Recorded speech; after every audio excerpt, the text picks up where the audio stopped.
A ballooning deficit in Alberta, a sudden enthusiasm in Ottawa for exporting LNG to Europe, a closer look at the laws around self-defense, plus a call to overhaul Canada's arts and media funding regime. All that and more straight ahead on episode 27 of the Rob Breakenridge Show.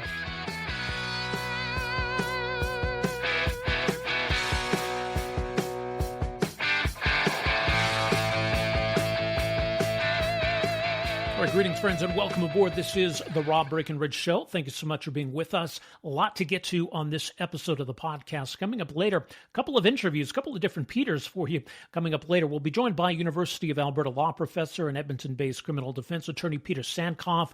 We'll get a better overview of what self-defense law in Canada actually spells out when it comes to how you can deal with or what you're legally allowed to do if somebody breaks into your home. A case in Ontario certainly prompted that conversation nationally.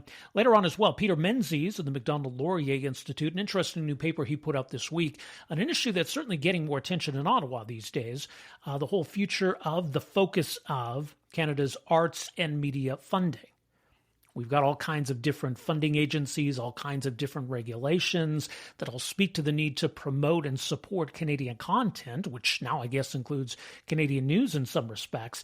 But Peter Menzies says it's time for a massive overhaul of all of that.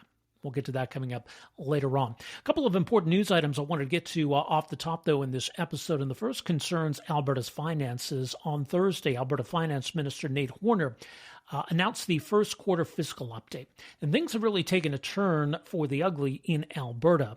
Just a few months ago, we learned that the books had closed on the previous fiscal year, and things looked pretty good. We actually closed the last fiscal year with a surplus in Alberta. A surplus of roughly $8.3 billion. So things were looking pretty good.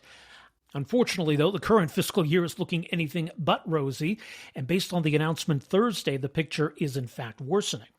Now, the budget that was tabled earlier this year was forecasting a deficit for, this is the 2025-26 fiscal year, a deficit of $5.2 billion. Well, Finance Minister Nate Horner, speaking to reporters on Thursday morning, announced that the deficit is going to be even larger than that.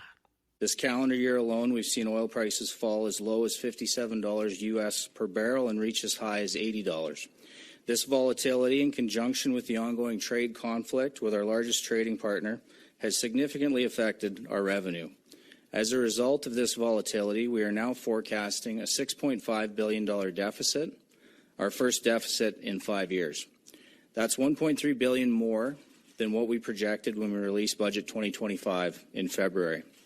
I want to acknowledge that this is a big shift from the $8.3 billion surplus we had at the end of March just 5 months ago. So that's a $6.5 billion deficit that Alberta is facing for this current fiscal year. And that's still with resource revenues somewhere in the neighborhood of just under $16 billion, I think like $15.7 billion. And that's a considerable amount of money. Now, granted, it is down. It's down even from the budget, which was expecting about $17 billion in resource revenues this year. And it's certainly down from where it's been. I mean, in 2022-23, it was $25 billion in resource revenues. That was by far a record. Even this past year, with the surplus we registered, it was $22 billion in resource revenues. So you might be wondering maybe why the surplus wasn't even bigger than it was, or how we're still managing to run a deficit with resource revenues in that neighborhood. I think if you go back and you look at previous Alberta governments, they had to make do with much less in the way of resource revenues. So part of the problem here is how much spending has grown. Alberta is going to be at a record level of spending, $79 billion this year. And we're basically reliant on all of that resource revenue to fund government operations. So the idea of getting off of the royalty roller coaster, that seems very far away right now. And there is the possibility that the situation could erode even further. Oil prices have definitely softened, and that's what's contributing now to this growing deficit. So one of the questions put to Finance Minister Nate Horner on Thursday was what happens then if oil prices drop further? Well, if it goes below that, the deficit will be higher if we don't make some other changes on the expense side. It's much talked about the royalty roller coaster that Alberta's been on. That's very true, but the way it affects actual Albertans is when governments ratchet up spending in surplus years to try to catch up and then drastically cut in deficit years. What our commitment has been is that we'll use the surpluses appropriately to improve our net fiscal position, either through debt repayment or savings in the Heritage Fund.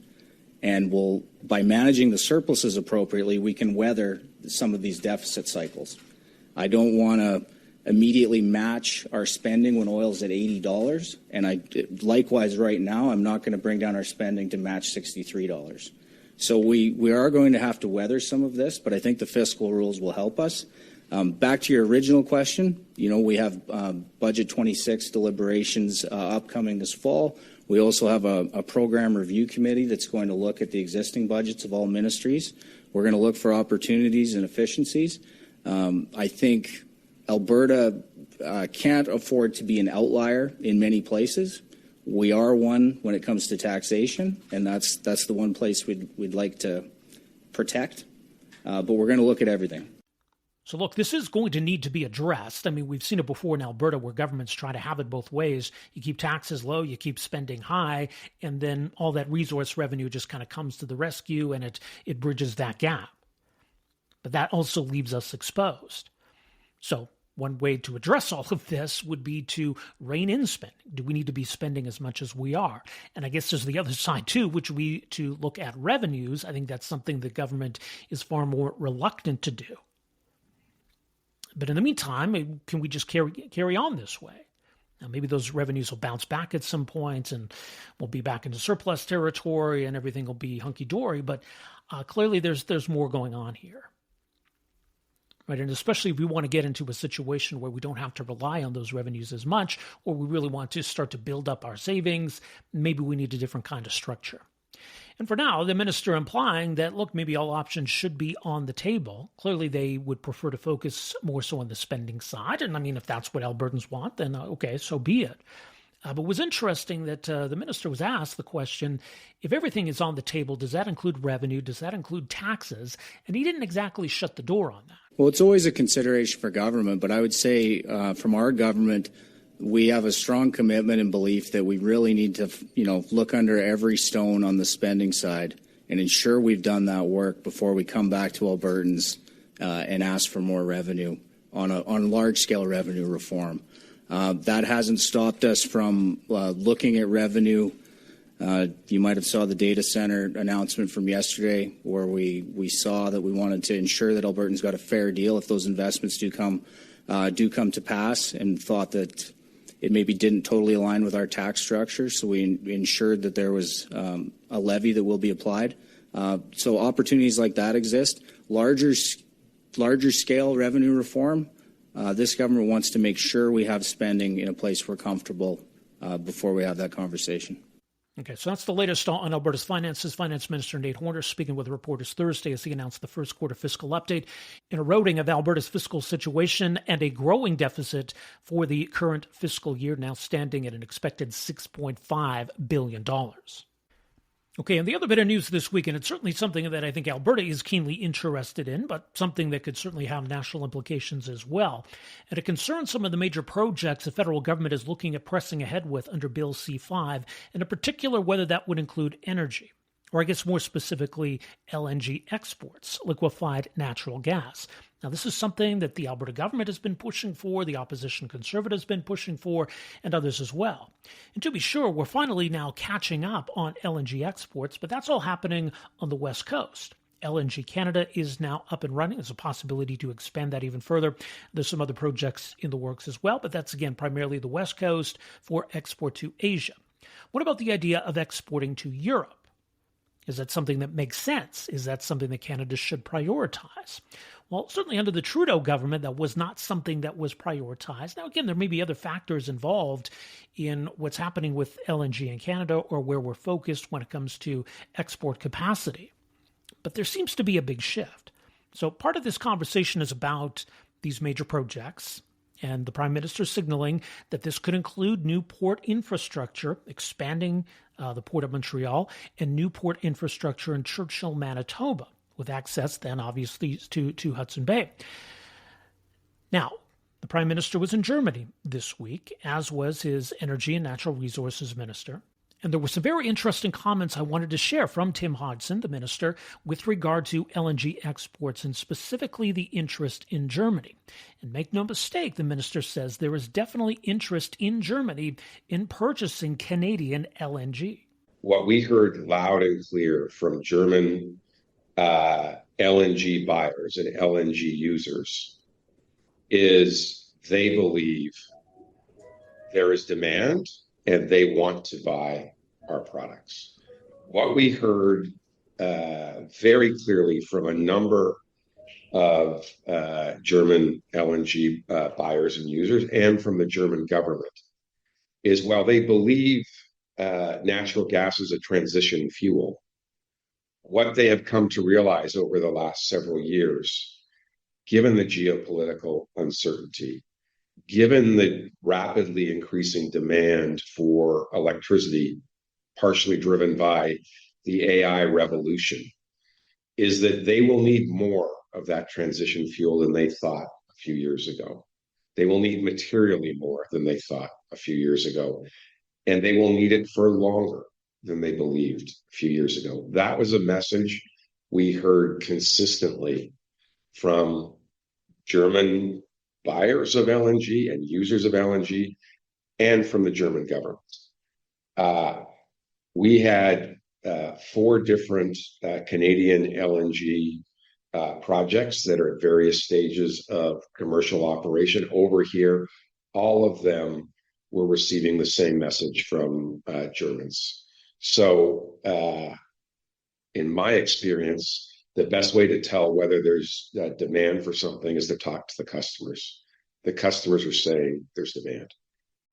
So the obvious question for the minister, as they seem to be distancing themselves from their predecessors, that we'll call the Trudeau government, is, was the Trudeau government wrong? Did the Trudeau government make a mistake then in not embracing the opportunity of exporting LNG to Germany? You know, as I said before, I'm not here to comment on what the previous government did. The previous government made its decision based on the situation at the time. What we've been elected to do is respond to the realities today, taking into account what Canadians expect of us. And I would say the realities today are quite different than they were 2 or 3 years ago. My job as the Minister of Energy and Natural Resources is to deal with the reality today, to develop our natural resources in a responsible way, consistent with First Nations. And if there are buyers who express an interest in that, to try and make that happen. That creates jobs for Canadians. That uses Canadian steel and aluminum, which are under threat from tariffs from the United States. That creates significant revenues for provinces and the federal government to fund the programs that Canadians expect from their government. That shows the world that Canada can be a producer of the lowest carbon intensity transition fuels the world needs and wants. And that delivers unprecedented amounts of economic reconciliation. So those are the facts on the ground today. Those are the facts we're dealing with. And I'm comfortable with where this government is headed. So, look, there's still some questions about how all of this would work, where this LNG would come from, where we're going to export it from. Exporting LNG to Europe from Churchill, Manitoba, has some pretty big challenges. I mean, not the least of which is what happens in the winter. That's when natural gas is most needed. That's when shipping would be most challenged coming out of Churchill, Manitoba. So something on the East Coast might make sense, but where exactly? What kind of terminal needs to be built? Who's going to build that? Where? How does the LNG or the natural gas get there to be liquefied so that it can be shipped? And how long is all of that going to take? All of those kinds of questions. It was interesting here, though, to hear the argument from Natural Resources Minister Tim Hodgson, and not the kind of talk we're used to hearing from anybody in the Liberal government or anybody who calls themselves a Liberal. And so you almost hear this kind of thing from a conservative or conservative sort of argument. So the question was put to the minister about, the environmental side of things and the environmental footprint that developing and shipping LNG entails. And the minister says, look, Canada can hold its head high when it comes to developing natural gas resources. There's a need for natural gas in Germany and other parts of Europe, and absolutely it should be Canada meeting that demand. What I can tell you is it's very clear that the LNG that's produced by Canada has the lowest carbon intensity of any of the major LNG suppliers in the world, and that our LNG is closer to the markets in Northern Asia than other producers. And our LNG, if it's shipped off the East Coast, would be closer to Europe than all of the other producers other than Norway. So I think it's pretty clear we're in a pretty good position to provide the lowest carbon intensity fuel with the lowest transportation emissions if people are going to use natural gas as a transition fuel, which we heard loud and clear in Germany today. They will be using more of it, and they will be using it for longer. So again, as Canadians, we have a choice. Someone is going to provide that fuel to Germany. I believe Canadians would expect us to provide that fuel, given we have the cleanest fuel out there. It generates Canadian jobs. It uses Canadian steel and aluminum. It generates revenues for Canadian governments so they can provide the services Canadians expect. And it provides unprecedented levels of economic reconciliation for the First Nations who are leading many of these projects. Okay, so some really interesting comments this week from Canada's Natural Resources and Energy Minister. I think that's going to get a lot of attention in Alberta.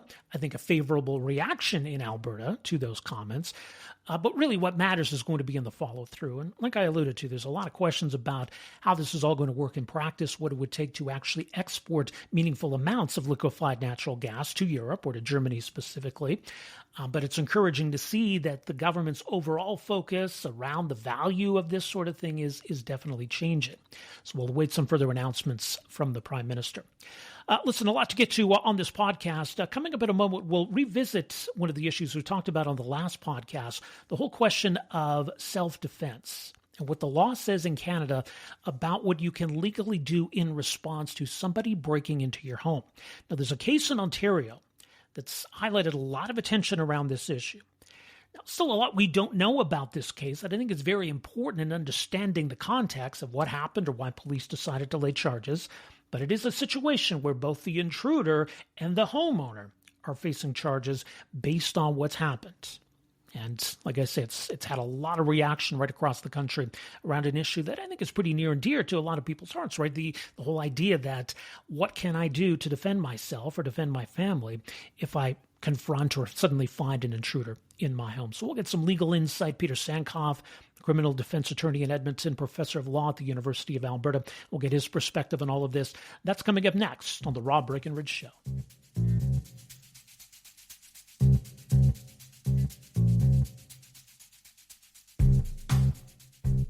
Well, if you don't want to get shot or beaten up, don't break into people's houses. It's pretty straightforward.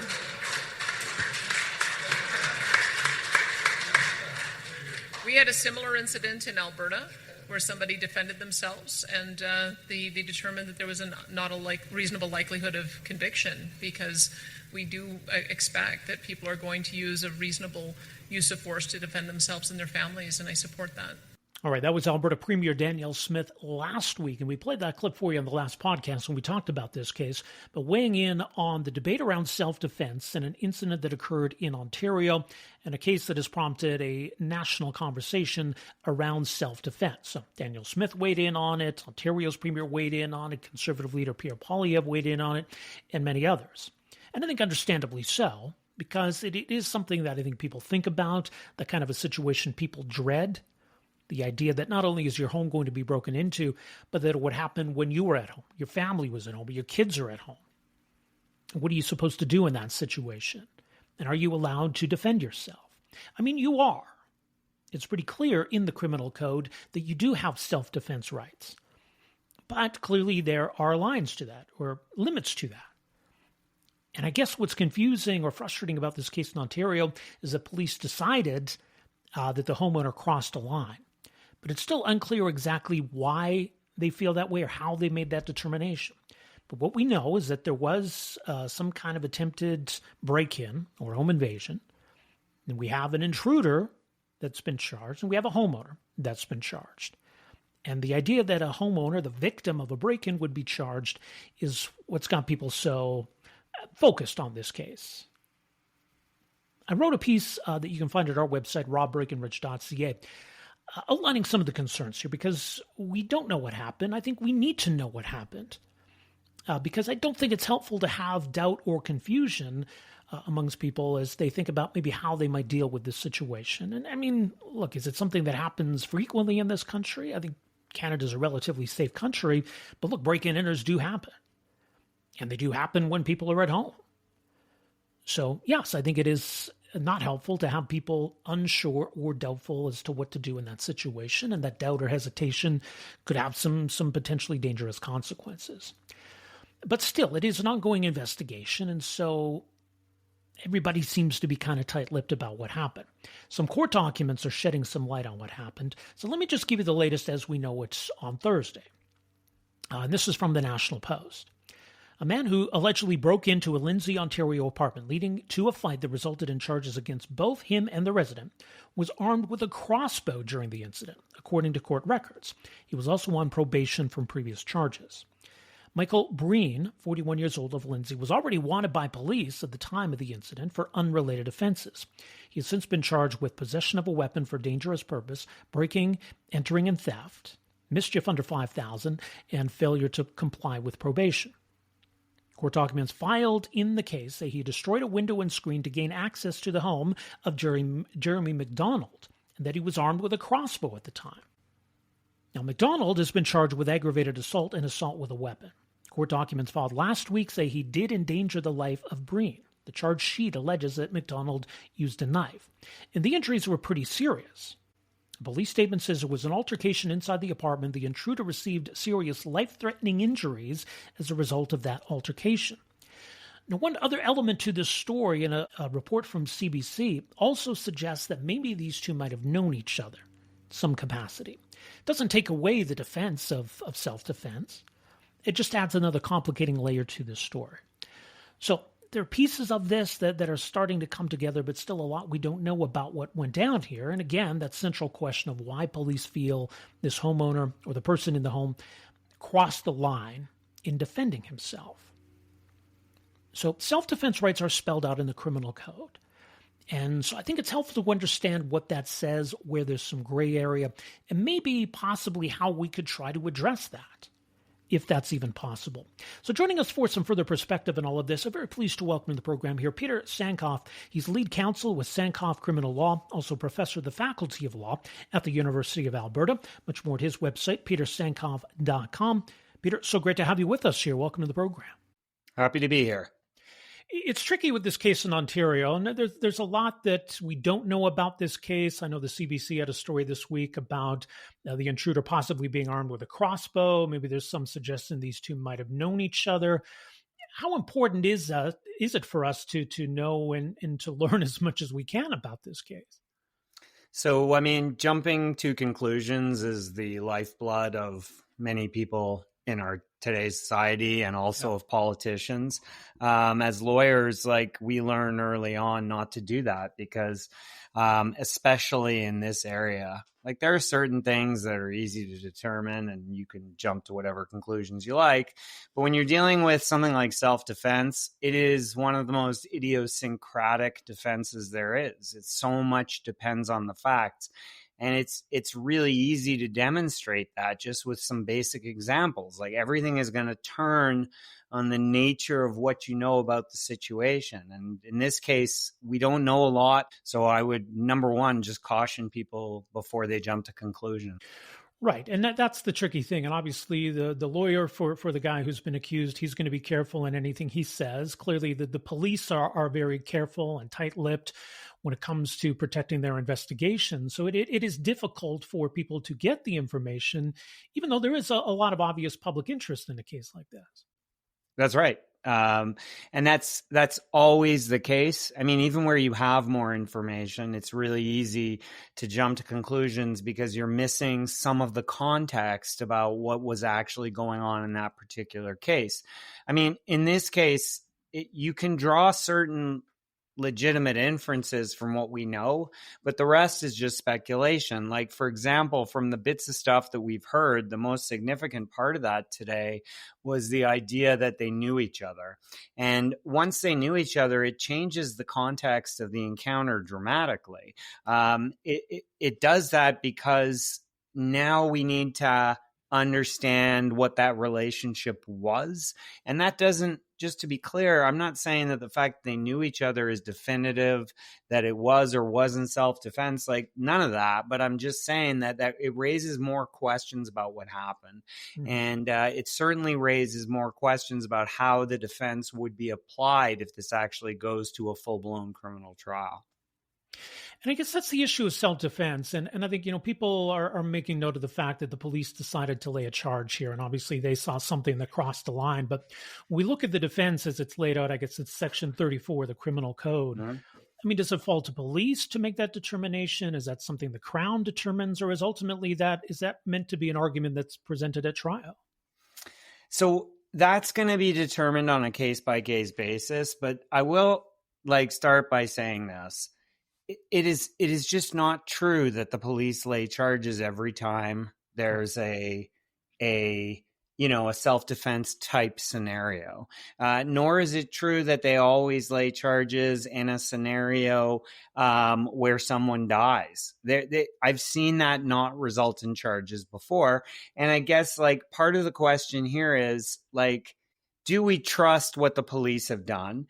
Is there reason to be concerned that they've gone too far in dealing with this problem? And again, I would just stress some caution because we don't really know the answers to those types of questions. So self-defense is a very broad and ambiguous defense for a reason. It's for a reason. It is the most difficult defense to factually police because it can arise in so many scenarios. But I want people to understand that the fact that this guy has been charged does not mean he will be convicted. It doesn't even necessarily mean that it will process to trial. There's really, let me just put it this way. There's really only two possibilities here. One is that the police, and if the Crown reviewed it, let me say, Rob, that's different in every jurisdiction. But I kind of feel like it's very likely that a Crown was involved in this. So there's only two possibilities. One is they're just completely covering their ass, for the, colloquial way, and saying, let's just leave that. We'll put it in so that everybody knows it's treated seriously and we're going to deal with it. I think that's a very unlikely inference. And I think the more likely inference is the second possibility, that there's just questions or more. I don't know what it is, but something about the way this went down gives them reason to pause. So to me, there's only one of those two possibilities. One is a mistake, because I don't think they should lay charges without having investigated the matter. And I bet they did investigate the matter, and they at least have some questions about what took place. So all this jumping to conclusions and trying to fictionalize this encounter in a way that makes it outrageous that he was charged, I think is just a falsehood. I don't think that's very likely at all. Well, and I think where it resonates with people is the idea that if I'm in that kind of a situation, or someone breaks into my home, what should I be worried about? Or where are the lines? Or what can I do or not do, right? And I mean, ultimately, it doesn't help us, I guess, to look at one individual case. Really, I think maybe it's more about cases, plural, right, that we've seen and where we've had some established precedent, and ultimately what's in the criminal code, right? Yeah, so I just will say this, the defending your home thing already gives you much more leeway than any other situation. And one of the reasons for that is, in any other situation, any other one, the court is going to look at one factor being, did you take reasonable steps to extricate yourself from this situation in some other way? And that is something that we consider in every self-defense case. And let me stress, that's never definitive. But if I'm in an alley with some guy and he's coming at me and I can easily get out of the alley, the court's going to consider that. But in your home, it is still the law now at common law that there's no obligation to retreat. You are in your home. Right. And that is good law today. So you already have more protection in your home. But being in your home doesn't end the story. And of course, it can't end the story. And you can do anything, and you can do this, and you can do that. You'll get much more leeway. But if someone breaks into my home and, I shoot them in the leg and they're immobilized and I decide to shoot them in the head, I'm still going down for murder. Like, it doesn't matter. There's no special home inspection. Like, I've heard stuff like that too. If you're in your home, you can do what you want to defend yourself. No, you really can't. We don't live in that world. We live in a world in which you can use reasonable force to defend yourself. Trust me that word of what's reasonable force dramatically rises when you're in a life-threatening situation like someone has broken into your home. So you've already got a lot of leeway. It's already there. And the idea as well that you can respond to the type of force that's coming at you and the situation, you're startled. And people are like, well, what if I shoot him and he dies? Like, I used too much force? No, it doesn't work that way either. Like, these are misconceptions about how the law operates. The result is not what matters. If somebody is coming, trust me that if someone is coming into my house and I own a firearm, I do not.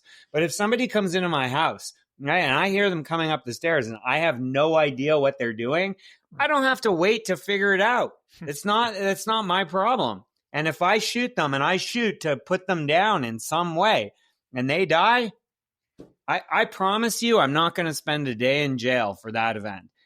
But the problem is we don't know that that's true in every case, because the alternative, what some people or some premiers have been suggesting, is if someone breaks into your house, it's open season, and it's not. It can't be. It's just it doesn't work that way. Because keep in mind that in all these cases, what nobody's remembering is that these cases work for mistakes too, and the courts are very concerned about that, because a lot of these break-ins into your home are mistakes. Now, let me be clear. I don't want to punish mistakes either. If someone is coming into my house and it turns out it's, I hate to use any example, it's going to be bad, but let's say it's my cousin who sometimes sleeps in the basement and they sneak in, they're trying not to disturb me. And I come down with a bat and hit them over the head. I'm telling you, I will probably escape liability for that too. But again, we're very hesitant about saying in your home, all bets are off. You just can't do that. It's not an acceptable way of approaching the criminal law. Right. And when it comes to Section 34 or anything we put down in writing, like, there's no way we can have criteria that can cover every possible scenario. Like, inevitably, there is going to be some gray area here, I imagine. So what's hilarious about all this, to me, this is the great irony that you've hit on, is that this new Section 34 is a reform that was put in around 2015. Right. And it's a little earlier, I think, but I can't remember the date, but it was put in to reform the previous system that tried to do just what you said. And it was an absolute disaster. It had 6 forms of sexual self-defense, and it was incredibly complex. I actually think Section 34, by and large, has been a triumph. It's been one of the best legislative developments we've had in recent times. I really believe that. And trust me, if you listen to anything else I say, I'm not a big fan of the criminal code reforms that have been taking place. But this one, I give it to them. They simplified it dramatically, and they left it to juries, judges in cases where it's judge alone, to decide based on all the circumstances. It doesn't mean they're always going to get it right. Nobody always gets it right. But it's the more we try to really precisely say what you can and can't do, the more problematic we become. Like, it's not a good idea when it gets down to trial time. I mean, I don't suppose there's any other way around this. I mean, I think of, like, for example, if a police officer uses a firearm in self-defense, there's kind of a process, a review process that decides whether it should go anywhere. I don't know if we can have any kind of separate process like that in self-defense cases. Is it inevitably going to still fall to police and the Crown to make that determination? Well, that's a different question. Like, I'm not so sure about that. Like, that is a different question. There are other systems available. Like, I've been debating with another professor from Saskatchewan about this online. And what we've gone back and forth on, like, we used to spend a lot more time doing things like coroner's inquests and fatality inquiries. Right. And I've come around to the view that in these borderline cases, and I'm not commenting on whether that one's borderline or not, because I don't know what the investigation is, but I am of the view that in borderline cases, I'm not a fan of putting someone through a criminal trial in this way. Like, if it's clear that it's not self-defense or there's a really good arguable case to make on that, by all means. But my basic idea is, and just to be clear, in self-defense cases where the person doesn't die, I would run those through the ordinary process as well. But where you have a death, I don't think there's anything wrong with saying this is serious. It's too serious to just leave it to the Crown and the police. And maybe in cases where the Crown and police are not convinced to charge, it goes to something like a fatality inquiry, which ultimately can raise new findings that become problematic for and maybe lead to charges. Like, I think there's something to that. It would take some, work to get these sorts of things set up. But I certainly take my colleague's point that in some cases, the death of an individual is a serious thing, whether it's a break-in or not. We can't just, like, what bothers me is, like, Premier Ford and others are just like, too bad for you. Like, you broke into the house. Again, like, we don't know what was going on in this situation. Trust me, if you don't think I can add hypothetical facts that make that guy's climbing in a window with a crossbow or whatever a legitimate act, you haven't watched many movies. Like, you can come up with hypotheticals that really change the nature of everything, And I don't want to go down the road to silly hypotheticals, but you know what I'm saying? Like, it's just, there is no one size fits all. It doesn't work that way because life doesn't work that way. And I mean, the challenge of maybe where there's ultimately some vindication at some point, or at least an acquittal in court, or police drop the charges, there was still that whole process, right, of hiring an attorney, possibly having to get bail and all of that. That there is a lot that goes into that whole process of navigating the criminal justice system. So I think the criminal justice system is the worst place to be that you can ever imagine. And anyone who wishes it on somebody who hasn't been there themselves is quite a sadistic person, whether they know it or not. Like, it is a terrible place to be. And I am always reluctant to say this must be criminalized or this must happen or that must happen. Like, I am not a fan of that. If the criminal justice system is not the solution to the problem, then it should not be engaged because of what it inflicts. I am very confident of the fact that very few people walk out of the criminal justice system with acquittals and have not had their life radically transformed, unless that happens at a very early stage in the process. So trust me that an acquittal is vindication in one sense, and it's really just the end of punishment in another sense. Trust me, Rob, you don't want to be charged. Neither do I. I believe it. Well, we'll see what comes of all of this. We'll leave it there for now. Professor Sankoff, appreciate the insight and appreciate you making some time for us here. My pleasure. Thanks for having me.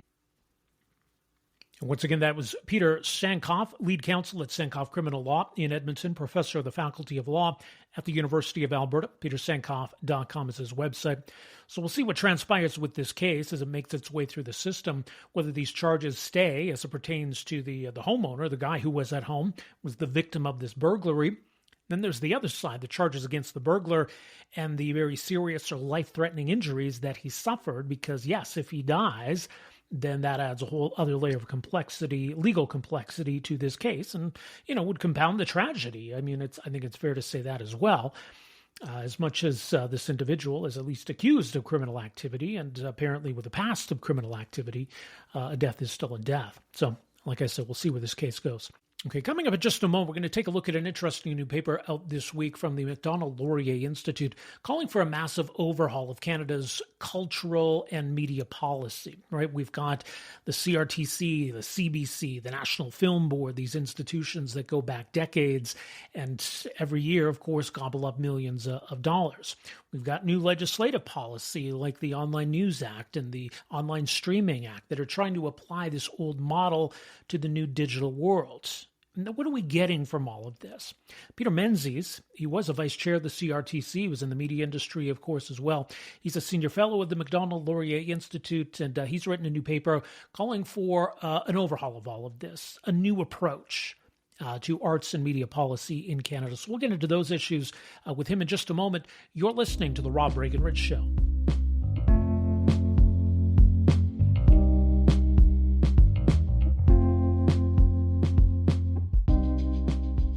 Our next guest is a former vice chair of the CRTC, a former publisher of the Calgary Herald. He is a widely sought-out commentator on the media industry and the media landscape in Canada. He's also a senior fellow at the Macdonald-Laurier Institute, where he's written an interesting new report looking at the media landscape, the cultural landscape in Canada, a new vision for Canada. It's called Rethinking Arts and Media Funding. You can read more at macdonaldlaurier.ca. One and only Peter Menzies is with us here today. Peter, so great to have you back with us. Always a pleasure, Rob. Thanks for asking. It's funny. We seem to be having a conversation almost constantly, but like piecemeal, right? In pieces about Canadian culture, the extent to which we need to protect Canadian culture. It's funny, as you point out in the piece, I mean, it's been 75 years now since we've had a real deep dive, big picture look at all of this.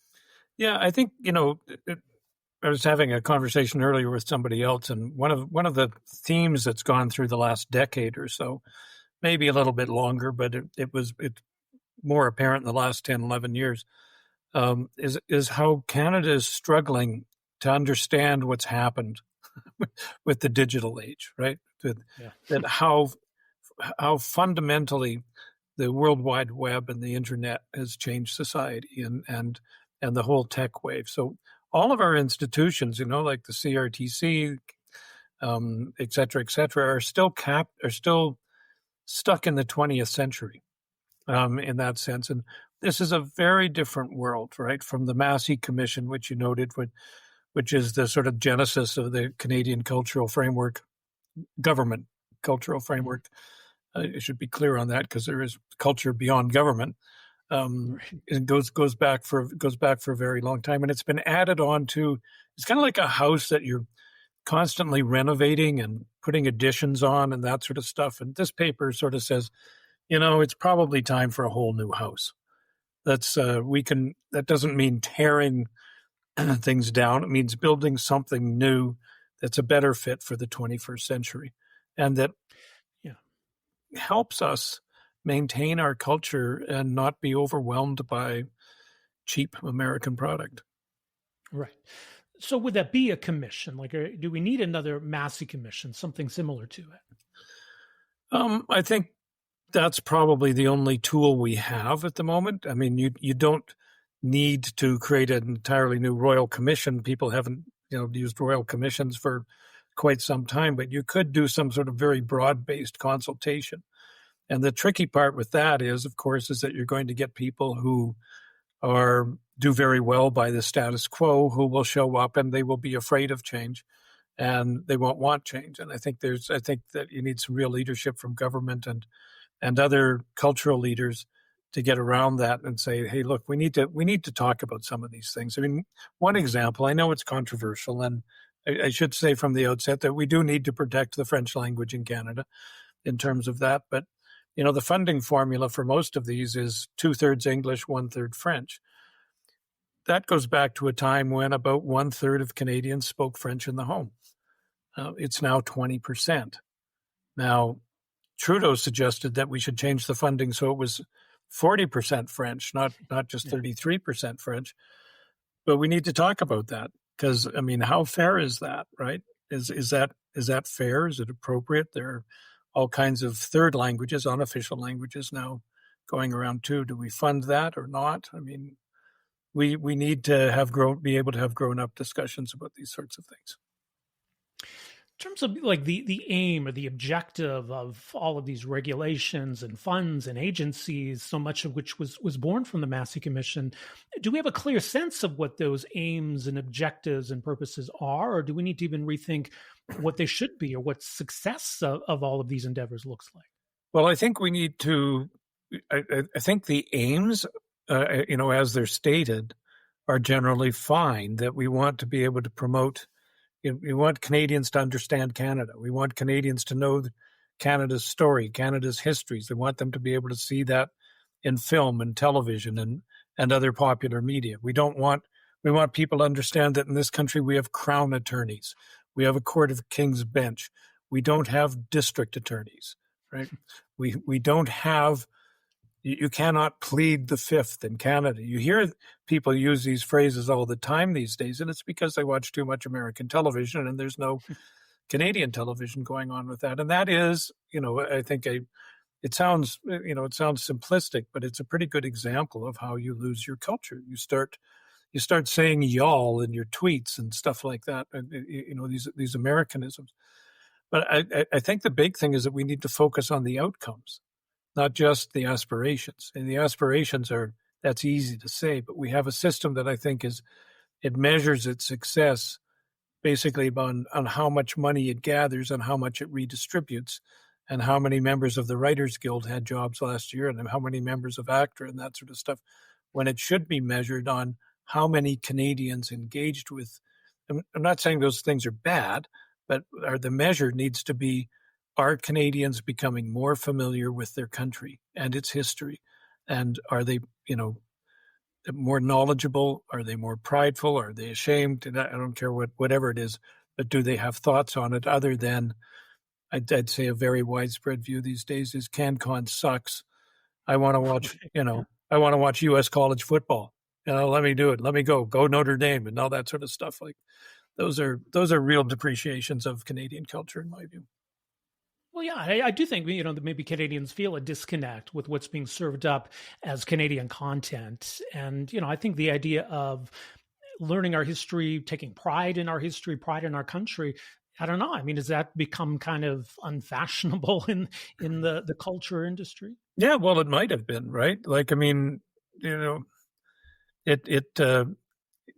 look at a lot of the funding mechanisms, like inside the Canada Media Fund, and now it's hived off so that there's a number of funds for special interest groups, and we need more programming for the LGBTQS plus community. We need more for Indigenous. We need more for racialized, for BIPOC, for Black Canadians, and that sort of stuff.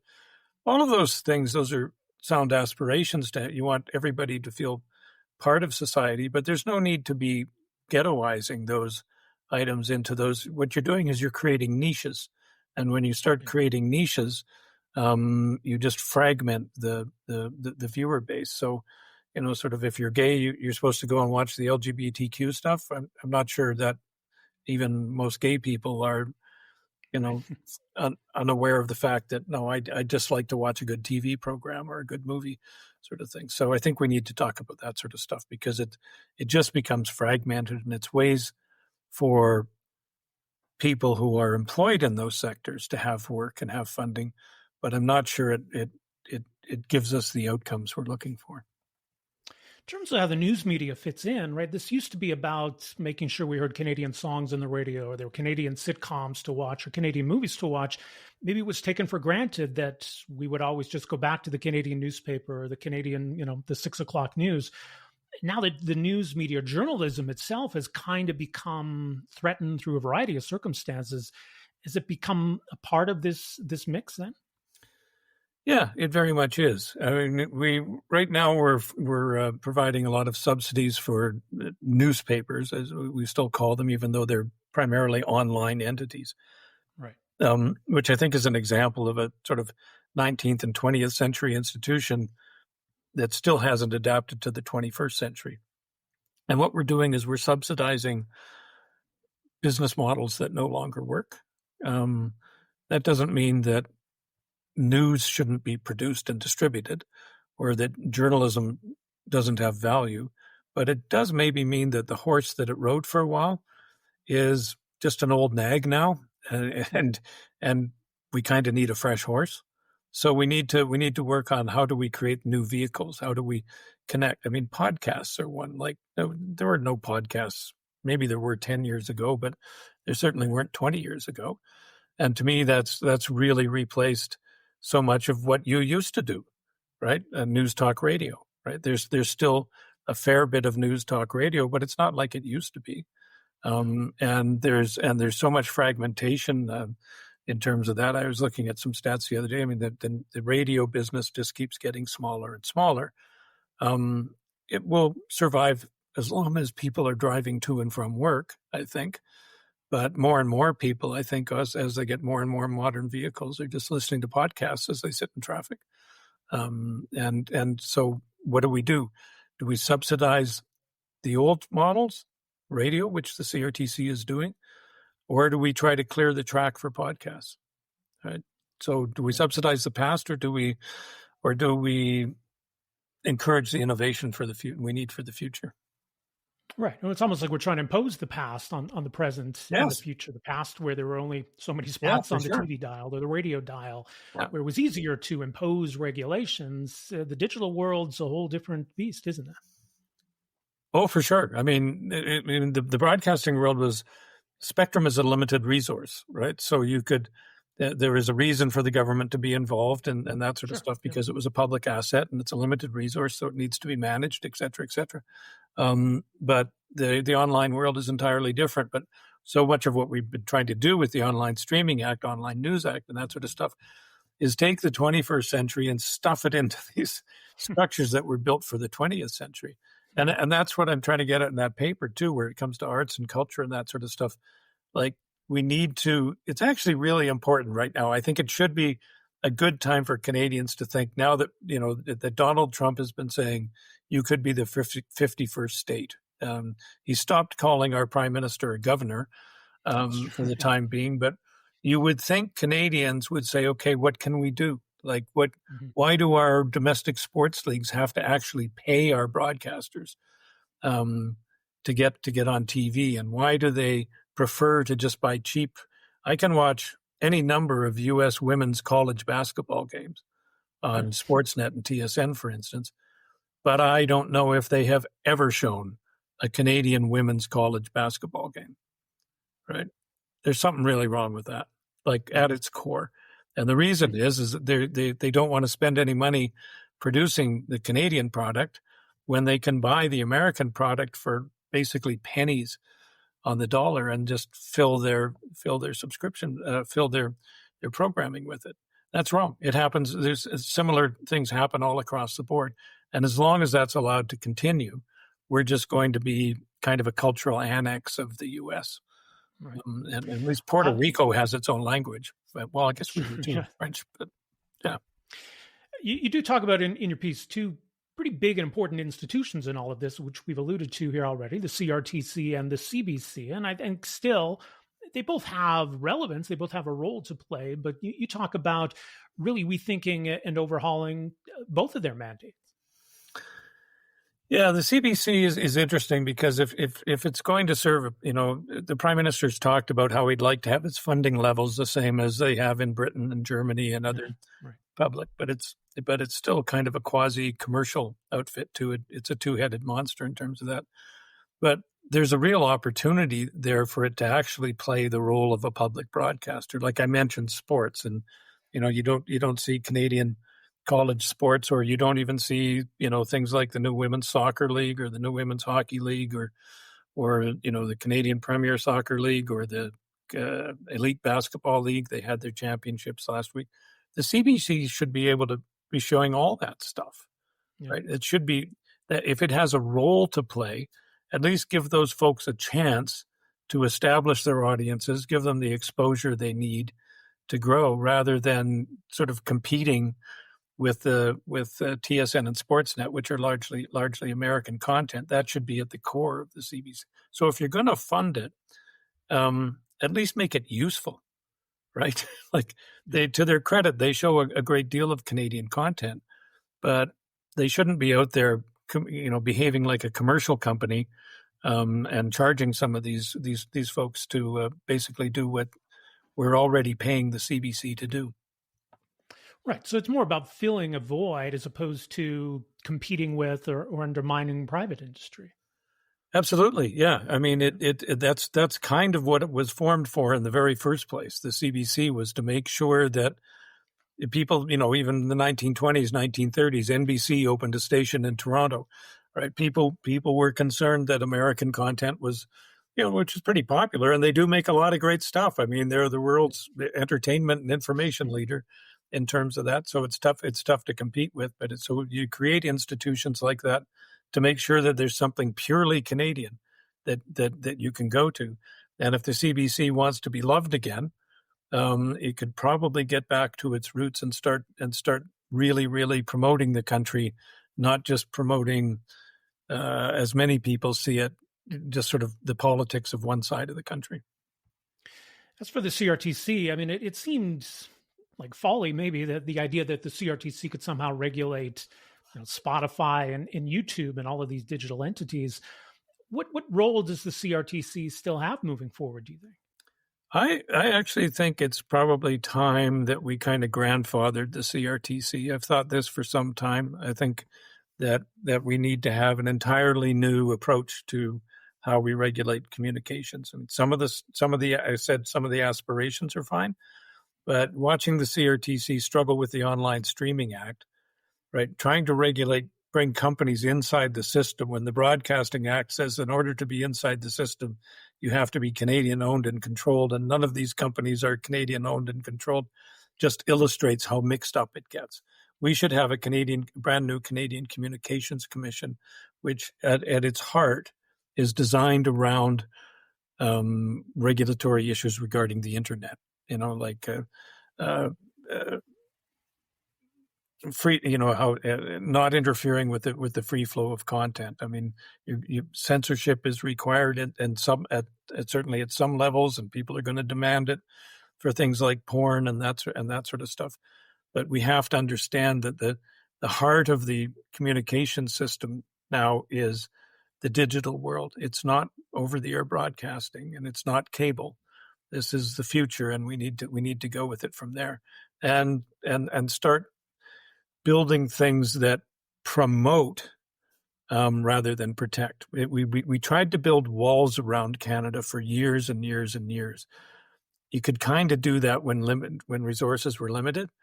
In an online world, you can't do that, man. Like, but there's such a great opportunity for Canadian content because that wall works both ways. You can send your stuff out. There's a huge market right next door in the States, the English-speaking world, the Francophone world for French comment. We got to get away from this protectionist idea and start being proud of ourselves and promoting ourselves. In the meantime, though, it just feels like we're kind of stumbling from one policy to the other, and Canadians are voting with their feet or, their eyes or ears, as it were. So I don't know. I mean, where do you see us going if we don't, take a step back and review all of this? I think it's going to be if the Online Streaming Act becomes a victim of our negotiations with the states, like I think it will, then we're going to be just kind of hung out to dry because we put all our eggs in that basket and it halted. And the same with the Online News Act. Like, a lot of innovation has stopped. A lot of room for new products has been taken away because we're subsidizing what your friend of mine, Jen Gerson, calls zombie newspapers, right? that really are, to all intents and purposes, are dead, but are still staggering around, soaking up resources and that sort of stuff. If we don't, if those things fall apart, then we're suddenly left without ideas going forward, because our ideas for the last few years have been just to subsidize what doesn't work. And we gave up on searching for what does work. And so we're very far behind, and there are lots of smart people out there who the government needs to get together and say, okay, what does the future look like? What can we do about the future? And can we make some radical changes? But so far, we've seen no indication from the Carney government that it has any interest in cultural policy or digital policy, except for AI. That seems to be a focus for them.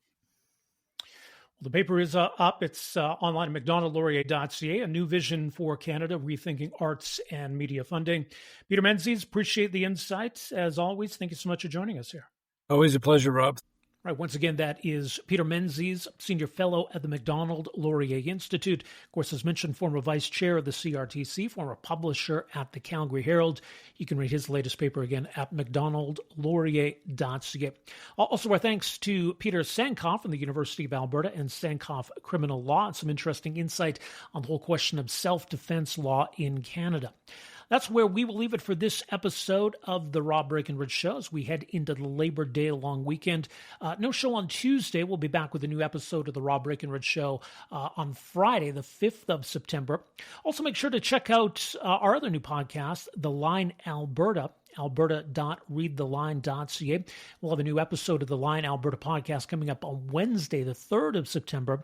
A closer look at whether Alberta could one day see nuclear power as part of the power mix in this province. It's something the Alberta government is interested in exploring.